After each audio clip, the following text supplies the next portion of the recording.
Chapter 23. Death and Burial of Sara. Now Sara lived 127 years. These were the years of the life of Sara. Sara died in Kiriath Arba, that is Hebron, in the land of Canaan. And Abraham went in to mourn for Sara and to weep for her. Then Abraham rose from before his dead and spoke to the sons of Heth, saying, I am a stranger and a sojourner among you. Give me a burial site among you, that I may bury my dead out of my sight. The sons of Heth answered Abraham, saying to him, Hear us, my lord, you are a mighty prince among us. Bury your dead in the choicest of our graves. None of us will refuse you his grave for burying your dead. So Abraham rose and bowed to the people of the land, the sons of Heth. And he spoke with them, saying, If it is your wish for me to bury my dead out of my sight, hear me, and approach Ephron the son of Zohar for me, that he may give me the cave of Machpelah, which he owns, which is at the end of his field. For the full price let him give it to me in your presence for a burial site. Now Ephron was sitting among the sons of Heth, and Ephron the Hittite answered Abraham in the hearing of the sons of Heth, even of all who went in at the gate of his city, saying, No, my lord, hear me, I give you the field, and I give you the cave that is in it. In the presence of the sons of my people I give it to you. Bury your dead. And Abraham bowed before the people of the land. He spoke to Ephron in the hearing of the people of the land, saying, If you will only please listen to me, I will give you the price of the field. Accept it from me, that I may bury my dead there. Then Ephron answered Abraham, saying to him, My lord, listen to me. A piece of land worth 400 shekels of silver? What is that between me and you? So bury your dead. Abraham listened to Ephron, and Abraham weighed out for Ephron the silver which he had named in the hearing of the sons of Heth. 400 shekels of silver, commercial standard. So Ephron's field, which was in Machpelah, which faced Mamre, the field and cave which was in it, and all the trees which were in the field, that were within all the confines of its border, were deeded over to Abraham for a possession in the presence of the sons of Heth, before all who went in at the gate of his city. After this Abraham buried Sara his wife in the cave of the field at Machpelah, facing Mamre, that is Hebron, in the land of Canaan. So the field and the cave that is in it were deeded over to Abraham for a burial site by the sons of Heth. Chapter 24. A bride for Isaac. Now Abraham was old, advanced in age, and the Lord had blessed Abraham in every way. Abraham said to his servant, the oldest of his household, who had charge of all that he owned, Please place your hand under my thigh, and I will make you swear by the Lord, the God of heaven and the God of earth, that you shall not take a wife for my son from the daughters of the Canaanites, among whom I live, but you will go to my country and to my relatives and take a wife for my son Isaac. The servant said to him, Suppose the woman is not willing to follow me to this land. Should I take your son back to the land from where you came? Then Abraham said to him, Beware that you do not take my son back there. The Lord, the God of heaven, who took me from my father's house and from the land of my birth, and who spoke to me and swore to me, saying, To your descendants I will give this land. He will send his angel before you, and you will take a wife for my son from there. But if the woman is not willing to follow you, then you will be free from this my oath. Only do not take my son back there. So the servant placed his hand under the thigh of Abraham his master, and swore to him concerning this matter. Then the servant took 10 camels from the camels of his master, and set out with a variety of good things of his master's in his hand. And he arose and went to Mesopotamia, to the city of Nahor. He made the camels kneel down outside the city by the well of water at evening time, the time when women go out to draw water. He said, O Lord, the God of my master Abraham, please grant me success today, and show loving kindness to my master Abraham. Behold, I am standing by the spring, and the daughters of the men of the city are coming out to draw water. Now may it be that the girl to whom I say, Please let down your jar so that I may drink, and who answers, Drink, and I will water your camels also, may she be the one whom you have appointed for your servant Isaac. And by this I will know that you have shown loving kindness to my master. Before he had finished speaking, behold, Rebekah, who was born to Bethuel, the son of Milcah, the wife of Abraham's brother Nahor, came out with her jar on her shoulder. The girl was very beautiful, a virgin, and no man had had relations with her, and she went down to the spring and filled her jar and came up. Then the servant ran to meet her and said, Please let me drink a little water from your jar. She said, Drink, my lord, and she quickly lowered her jar to her hand and gave him a drink. Now when she had finished giving him a drink, she said, I will draw also for your camels until they have finished drinking." So she quickly emptied her jar into the trough and ran back to the well to draw, and she drew for all his camels. Meanwhile, the man was gazing at her in silence to know whether the Lord had made his journey successful or not. When the camels had finished drinking, the man took a gold ring weighing a half shekel and 2 bracelets for her wrists weighing 10 shekels in gold, and said, "Whose daughter are you? Please tell me, is there room for us to lodge in your father's house?" She said to him, "I am the daughter of Bethuel, the son of Milcah, whom she bore to Nahor." Again she said to him, "We have plenty of both straw and feed, and room to lodge in." Then the man bowed low and worshipped the Lord. He said, "Blessed be the Lord, the God of my master Abraham, who has not forsaken his loving kindness and his truth toward my master. As for me, the Lord has guided me in the way to the house of my master's brothers." Then the girl ran and told her mother's household about these things.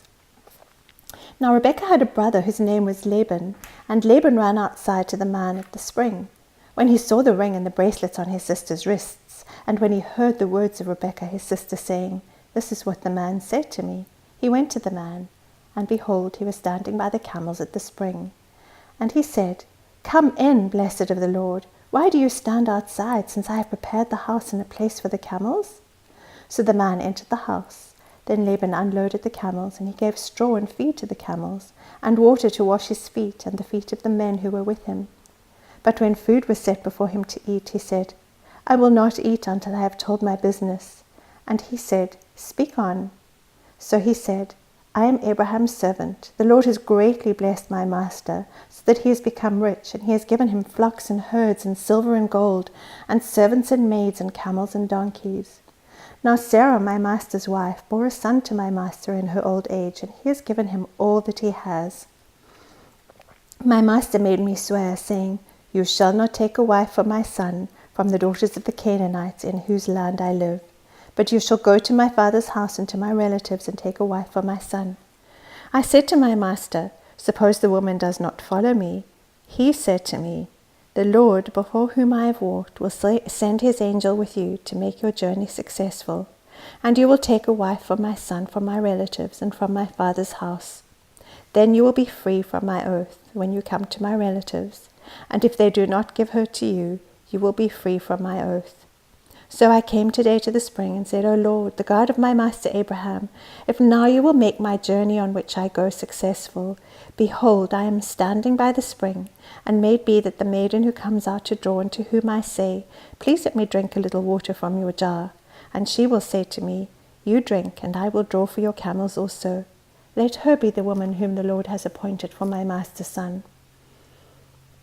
Before I had finished speaking in my heart, behold, Rebekah came out with her jar on her shoulder and went down to the spring and drew, and I said to her, "Please let me drink." She quickly lowered her jar from her shoulder and said, "Drink, and I will water your camels also." So I drank, and she watered the camels also. Then I asked her and said, "Whose daughter are you?" And she said, "The daughter of Bethuel, Nahor's son, whom Milcah bore to him." And I put the ring on her nose and the bracelets on her wrists. And I bowed low and worshipped the Lord, and blessed the Lord, the God of my master Abraham, who had guided me in the right way to take the daughter of my master's kinsman for his son. So now if you are going to deal kindly and truly with my master, tell me, and if not, let me know, that I may turn to the right hand or the left." Then Laban and Bethuel replied, "The matter comes from the Lord, so we cannot speak to you good or bad.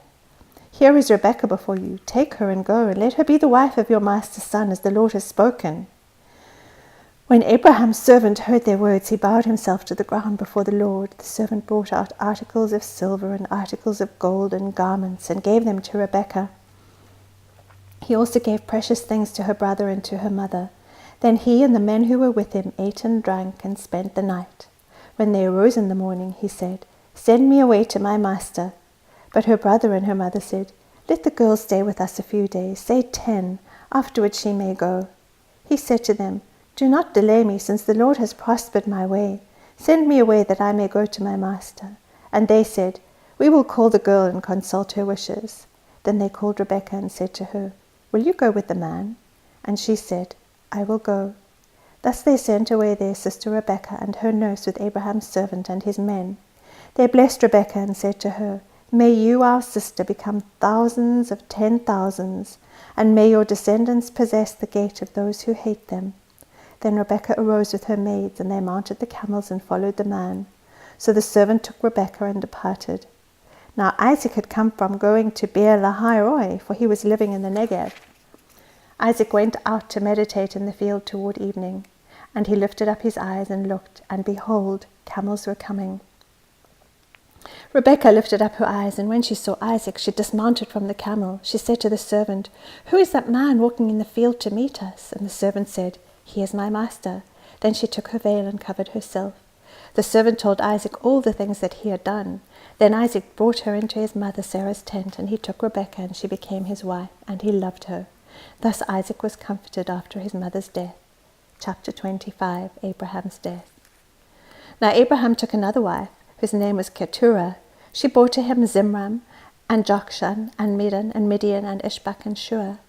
Jokshan became the father of Sheba and Dedan, and the sons of Dedan were Asherim, and Letushim, and Leurim. The sons of Midian were Ephah, and Ephah, and Hanoch, and Abida, and Eldah. All these were the sons of Keturah. Now Abraham gave all that he had to Isaac. But to the sons of his concubines Abraham gave gifts while he was still living, and sent them away from his son Isaac eastward to the land of the east. These are all the years of Abraham's life that he lived, 175 years. Abraham breathed his last and died in a ripe old age, an old man and satisfied with life, and he was gathered to his people.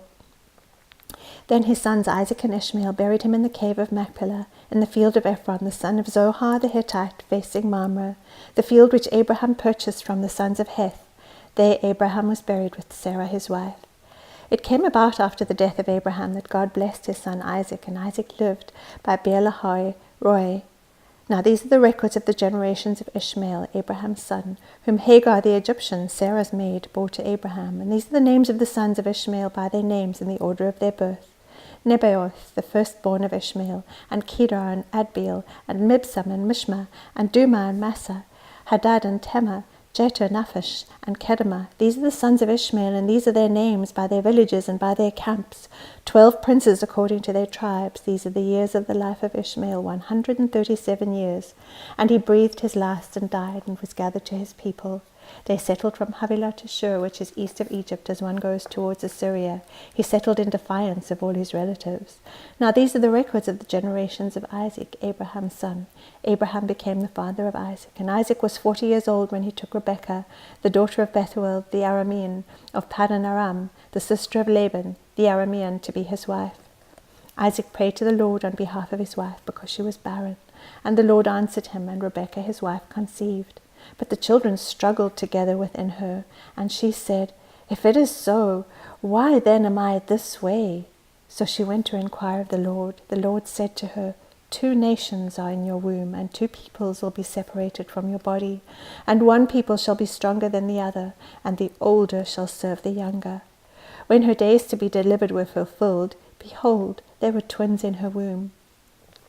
Now the first came forth red all over like a hairy garment, and they named him Esau. Afterward his brother came forth with his hand holding on to Esau's heel, so his name was called Jacob. And Isaac was 60 years old when she gave birth to them. When the boys grew up, Esau became a skillful hunter, a man of the field, but Jacob was a peaceful man, living in tents. Now Isaac loved Esau because he had a taste for game, but Rebekah loved Jacob. When Jacob had cooked stew, Esau came in from the field, and he was famished. And Esau said to Jacob, "Please let me have a swallow of that red stuff there, for I am famished." Therefore his name was called Edom. But Jacob said, "First sell me your birthright." Esau said, "Behold, I am about to die, so of what use then is the birthright to me?" And Jacob said, "First swear to me." So he swore to him, and sold his birthright to Jacob. Then Jacob gave Esau bread and lentil stew, and he ate and drank and rose and went on his way. Thus Esau despised his birthright.